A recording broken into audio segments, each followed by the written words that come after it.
Who's got one ready? Jeremiah, go ahead. Yeah, Hubert, obviously this being the final game before you guys really embark into conference play this week. Just, I guess when you look at this team, you know, where it is right now, what are the, I guess, key areas that you think you guys need to, I guess, emphasize on specifically to kind of have a similar run that you had last year through the ACC play? Well, I mean, I'm not moving off of what I've said with this team from the beginning. You know, success or lack of success with this team is tied to two things: defense and rebounding. We can score, but can we become the best defensive and rebounding team that we can become? And when I say that is in large part the consistency. So, for example, they shoot 31% in the first half, and then in the second half they shoot 61%. Okay, that's not sustainable. And so, for us to be able to have success moving forward, not only do we have to become a good defensive and rebounding team, but it has to be consistent as well. How close, I don't know if you like put in percentages on things like this, but how close do you think you guys are to being, I guess, a team that can have a similar run, through ACC play last year? You're mentioning the things you need to do. How close do you feel you are to, I guess, kind of, being adequate in those areas? Yeah, I don't look at it that way in terms of comparison to last year at all. I think this year's team is this year's team. The only thing that I focus on is that for this year's team to reach its full potential, and for this team to reach its full potential, we would have to be a really good defensive and rebounding team. I've been straightforward and direct with them from the start. I've also added one extra thing, and that's taking care of the basketball. We only had 7 turnovers at the beginning of the year. I thought we were number 1 in the country in terms of fewest turnovers, and if we take care of the basketball, we get shots, and we're a team that can make shots. And so those 3 things: defense, rebounding, take care of the basketball. It's something that I stress, talk about, emphasize every day, whether it's practice, shoot around, or even an off day. Coach, The first, go ahead. you mentioned Campbell's second half and their offensive production, but you guys, it felt like, what was the adjustment at half? It seemed like you guys were creating more rim pressure in that first frame of the second half, and I feel like that just propelled you the rest of the way. Talk about how important it was. Well, it is something that I say from an offensive standpoint every day is that I want to dominate points in the paint through post and penetration. I want to live in the paint, and I want to live at the free throw line.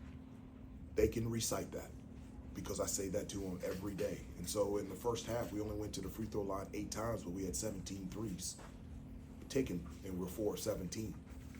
Okay, I love threes, but we have the ability to put max pressure on the rim, and I thought in the second half we did a better job of that. In talking with a couple guys about just that a few minutes ago, Jay Wash in particular said the inconsistency with post opportunities has a lot to do with the bigs not doing a good enough job to make themselves available so Elliott and the guys in the perimeter can see them. What is necessary for you guys to get to a point where there are a lot more consistent touches in the post where things can happen positively there? Yeah, I mean, that's something that, over the last 3 weeks that we really emphasized that from an offensive standpoint, it's a part of our offensive game that we haven't been able to tap into, and that there are opportunities, whether it's in transition, any one of our half-court sets where our bigs are close to the basket, sealed, that we can't overlook that, and we've got to give them looks in the paint.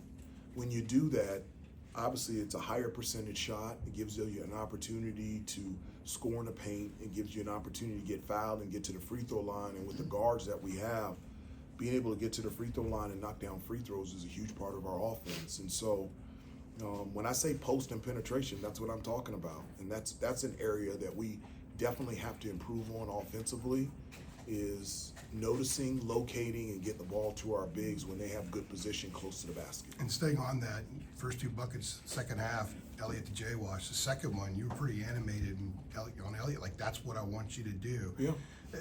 Is that what you envision this group being able to do a lot more consistently moving forward? And how much of that is also on Elliott or whoever's on the perimeter to see the bigs when they're open? Well, it's also me too. I mean, the first 2 plays of the game, I called specific post plays for Jay Wash. And so I'm not going to put it on them.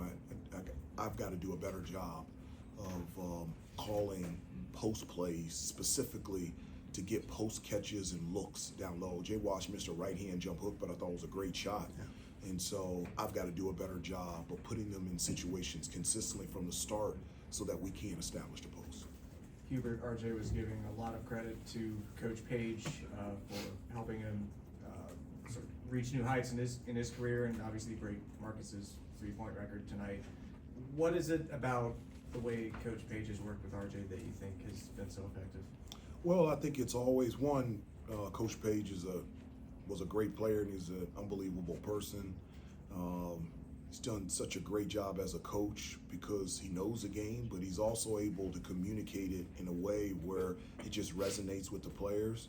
I think it also speaks to, you know, Marcus is the youngest, so he basically just left. His freshman year was my first year as an assistant coach, and just the way that he communicates with the players, and especially with RJ, haven't been in that position before. You know, both RJ and Coach Page were, that's not my alarm, and are like combination guards. You know, they have the ability to distribute and run the offense, but they can also score with the ball in their hands and coming off screen. So as players, they're very similar.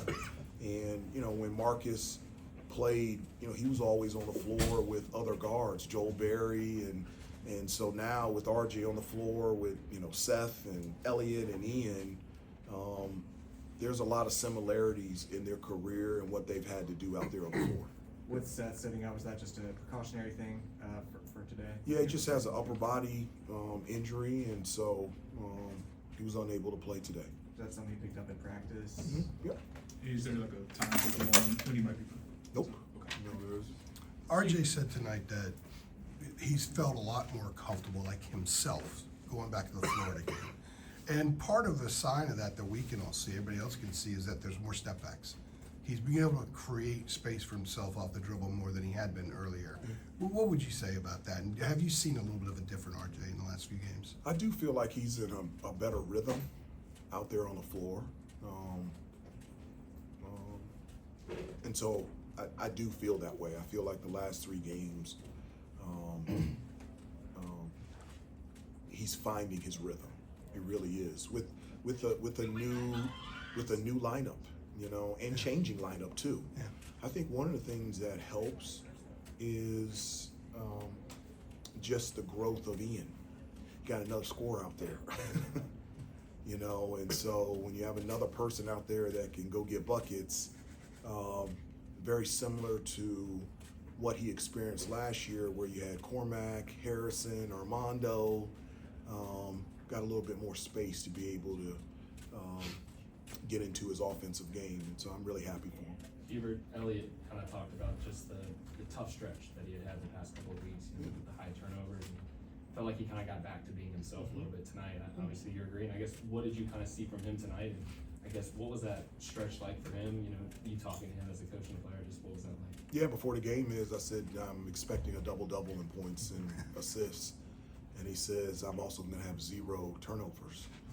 And then at halftime, I reminded him he had 3, but in the second half he had 0. And I was really happy for him. Just his ability to create and find instinctively teammates is elite. And I felt like he played really well today, like under control, but his ability to get to the basket, knows when to pass, when to shoot. And his defense just continues to get better every day, and I was really proud of him. He's a huge piece for us. You know, when the ball is in his hands and he's making consistent plays, it takes us to a different level, and I'm really happy for him. Couple more like you owe questions. him a pair of free shoes, at least according to his words about maybe the deal about some free Jordans or something if he got to a certain number of assists. Okay, done. He said the play he made at the end of the game last week at MSG, the defensive play that he made and how he was physical there, helped him a ton. That he needed to make a play without the ball in his hands to help the team win the game. It seemed like a small thing to a lot of people. How big can that be for a young guy like him who has been battling a little bit of confidence stuff to be able to make such an important play like that? I think that's huge. You know, we talk all the time about how small things make big things happen. There's so many other areas out there on the floor other than scoring and rebounding and assists that you can make a huge impact in terms of the outcome of the game. And so, you know, Elliott stepping up defensively, being able to get that stop at the end of the game against UCLA. Doesn't surprise me that it gave him confidence that he's a complete basketball player. There's so many other parts out there on the floor, even without the ball, that you can impact winning. And that single play gave us a win because of his ability to defend without fouling and be in a position to box out so that Drake can get the rebound. And so I'm glad that gave him confidence, and that's something that he can do consistently moving forward. He's that complete of a player. Sorry, Coach. Thank you, everybody. Thanks, Coach.